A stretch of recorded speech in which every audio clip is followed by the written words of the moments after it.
Pablo Escobar, l'un des trafiquants de drogue les plus recherchés au monde, échappe encore et encore aux forces colombiennes lancées à ses trousses.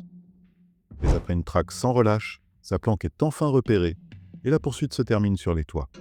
Quelques échanges de tirs plus tard, le tout-puissant chef du tristement célèbre cartel de Medellín est finalement abattu. Mais l'histoire d'Escobar ne s'arrête pas là. Pas pour nous, amateurs de série. Car plus de 20 ans après sa mort, son ascension, sa chute et cette guerre totale contre l'État sur fond de rivalité entre cartels vont devenir la matière première d'une série marquante à plus d'un titre. Aujourd'hui, on va parler de Narcos.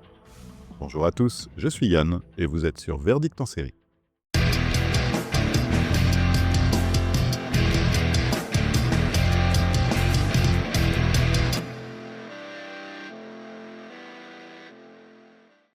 En Colombie, à la fin des années 70, un trafiquant ambitieux nommé Pablo Escobar comprend qu'un nouveau commerce est en train de bouleverser le monde du crime, la cocaïne. Alors que la demande explose aux États-Unis et que les premières grandes routes du trafic s'organisent, l'homme voit dans cette poudre blanche l'opportunité de bâtir un empire criminel d'une ampleur inédite. Pendant que les cartels gagnent en puissance, que la drogue fait d'Escobar un homme richissime et que la violence s'installe peu à peu dans tout le pays, un agent américain de la DEA est envoyé à Bogota avec une mission claire: comprendre comment fonctionne ce nouveau trafic et tenter d'y mettre un terme avant qu'il ne devienne totalement incontrôlable.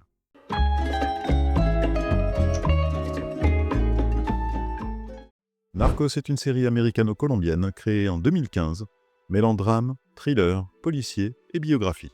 Elle se compose de 3 saisons pour un total de 30 épisodes, avec un format d'environ 50 minutes par épisode. Ses créateurs, Chris Brancato, Carlo Bernard et Doug Miro, sont tous les 3 scénaristes. Avant Narcos, Bernard et Miro avaient déjà travaillé ensemble sur plusieurs films, notamment Prince of Persia, Les Sables du Temps et L'Apprenti Sorcier. De son côté, Brancato possédait déjà une solide expérience dans le monde des séries, ayant notamment travaillé entre autres sur Beverly Hills, Au-delà du réel, l'aventure continue, First Wave, Hannibal ou encore la franchise Law & Order. La série a été diffusée à partir du 28 août 2015 sur Netflix. À noter qu'en France, elle reste déconseillée aux moins de 16 ans. Narcos a reçu un accueil critique globalement très positif. Sur Rotten Tomatoes, sa première saison affiche 89% d'avis favorables, tandis que la troisième atteint même 96%. Sur Metacritic, les différentes saisons obtiennent des scores compris entre 76 et 89 sur 100. Côté récompense, Wagner Moura a été nommé aux Golden Globe Awards en 2016 pour son interprétation de Pablo Escobar. La série a également été nommée à plusieurs reprises aux Primetime Emmy Awards, notamment pour sa photographie et son générique. Elle a aussi reçu plusieurs distinctions dans des cérémonies internationales, comme les Premios Phoenix. Au moment où j'écris ces lignes, la série est toujours disponible en France sur Netflix.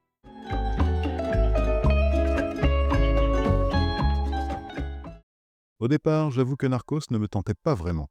Netflix me l'a recommandé régulièrement, mais l'univers du narcotrafic n'étant pas ma tasse de thé, je passais systématiquement mon tour. Jusqu'à ce qu'un ami, cinéphile et amateur de bonnes séries, quelqu'un de bien quoi, ait commencé à m'en parler. À plusieurs reprises, et chaque fois me vantant ses nombreuses qualités. Alors à force, j'ai fini par être suffisamment intrigué pour lui donner sa chance. Un soir, j'ai donc lancé le premier épisode, un peu sur la réserve tout de même. Et là, très franchement, j'ai été conquis presque immédiatement. Entre le personnage fascinant de Pablo Escobar, le rythme du récit, et ce mélange constant entre fiction et images d'archives qui viennent ponctuer l'histoire, j'ai très vite été captivé. Au niveau de l'histoire, Narcos propose quelque chose de particulièrement prenant. Malgré un rythme parfois inégal, avec des moments d'accalmie qui viennent heureusement respirer entre 2 phases de tension extrême, l'ensemble reste très addictif. L'ancrage dans des événements réels donne à la série une dimension vraiment particulière. On n'est pas seulement face à un récit criminel, mais face à une reconstitution d'un pan entier de notre histoire contemporaine. Cette proximité avec la réalité installe une ambiance à la fois palpitante et profondément malaisante. Même en connaissant l'issue fatidique, on ne peut s'empêcher de rester fasciné par l'ascension de Pablo Escobar. La série montre aussi avec beaucoup de lucidité les méandres du pouvoir, les relations troubles entre politique, justice, forces de l'ordre et crime organisé, ainsi que les mécanismes de corruption qui gangrènent les institutions. Tout cela donne à l'ensemble un réalisme presque résigné. Sur le plan de l'écriture, on sent clairement la volonté de raconter une grande fresque historique, structurée sur plusieurs années. Une approche qui rappelle parfois certaines grandes séries criminelles américaines, centrées sur les systèmes et les institutions, comme The Wire, tout en conservant une narration très accessible. En revanche, la 3e saison m'a un peu moins emporté. Non pas qu'elle soit moins bien écrite, elle reste très solide, Mais passer après un personnage aussi iconique qu'Escobar était presque mission impossible. Son charisme était tel que son absence laisse forcément un vide dans la narration. Et finalement, je me suis souvent dit que cette troisième saison aurait peut-être gagné à exister comme une sorte de spin-off, avec une identité propre, un peu à l'image de ce qui se fera plus tard avec Narcos Mexico. Du côté des personnages et du casting, Narcos s'appuie sur une galerie de figures particulièrement marquantes, dont certaines deviennent rapidement inoubliables.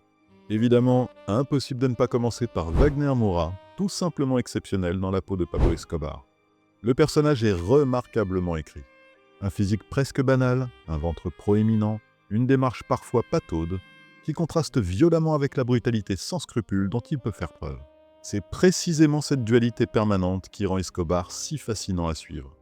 La série montre un homme capable de construire des centaines de logements pour les plus pauvres, de distribuer de l'argent dans les rues de Medellín alors même qu'il est en cavale, tout en étant capable d'envoyer sciemment un gamin innocent à la mort sans la moindre hésitation.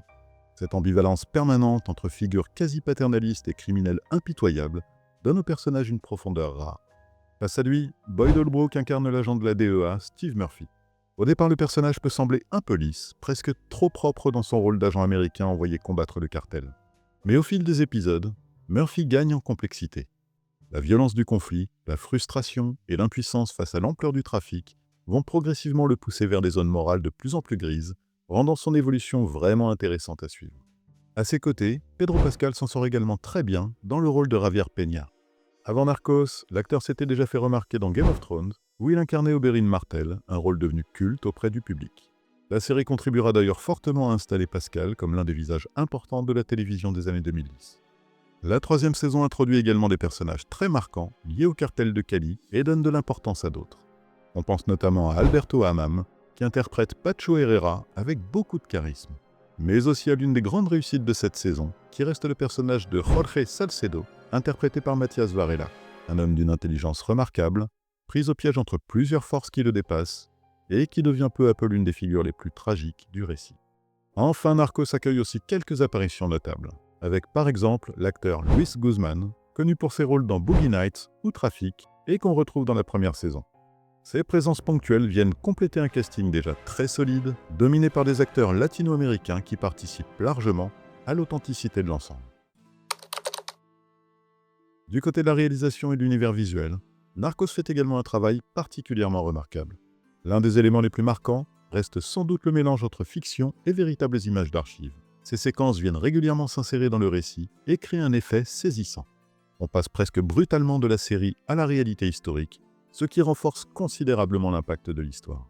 Ce procédé donne à l'ensemble une dimension presque documentaire. On ne regarde pas seulement une fiction inspirée de faits réels, on a véritablement l'impression d'assister à la reconstitution d'événements qui ont réellement marqué l'histoire contemporaine. Et cette sensation est encore renforcée par le soin apporté à la mise en scène. La réalisation se montre en effet particulièrement efficace. Les images sont souvent magnifiques, tout en conservant un style volontairement brut et réaliste. Les tournages réalisés directement en Colombie apportent une authenticité évidente au décor et aux ambiances, tandis que le travail sur l'identité sonore contribue à installer une atmosphère toujours très immersive. Le final de Narcos est un peu particulier, car j'ai presque l'impression qu'il y en a en fait deux. Le premier, c'est pour moi celui de la saison 2, qui marque la conclusion de l'arc consacré à Pablo Escobar. Et celui-ci m'a littéralement transporté. Après 2 saisons entières passées à suivre cette traque interminable, à voir les autorités se rapprocher, puis échouer, encore et encore, la conclusion arrive de manière presque brutale. C'est un point final sec, presque froid, mais parfaitement cohérent avec tout ce que la série avait mis en place jusque-là. Le point final idéal d'une tension dramatique savamment orchestrée pendant près de 20 épisodes. Le véritable final, quant à lui, à la fin de la saison 3, fonctionne lui aussi plutôt bien. Il conserve ce ton fataliste qui traverse toute la série, comme si chaque victoire contre un cartel ne faisait finalement que laisser la place au suivant, après avoir détruit au sens propre comme au figuré de très nombreuses vies. Mais pour être honnête, il m'a un peu moins marqué. Les personnages du cartel de Cali sont intéressants, bien écrits, mais je n'étais tout simplement pas aussi attaché à eux qu'à Escobar et à tout ce qui entourait son ascension puis sa chute. Du coup, même si cette conclusion reste solide et cohérente, elle m'a laissé une impression un peu plus distante. Là où la fin de la saison 2 m'avait véritablement happé, celle de la saison 3 m'a davantage laissé dans une forme de constat fataliste. La guerre contre la drogue continue, personne n'a vraiment gagné, et certains ont perdu bien plus qu'ils n'auraient dû.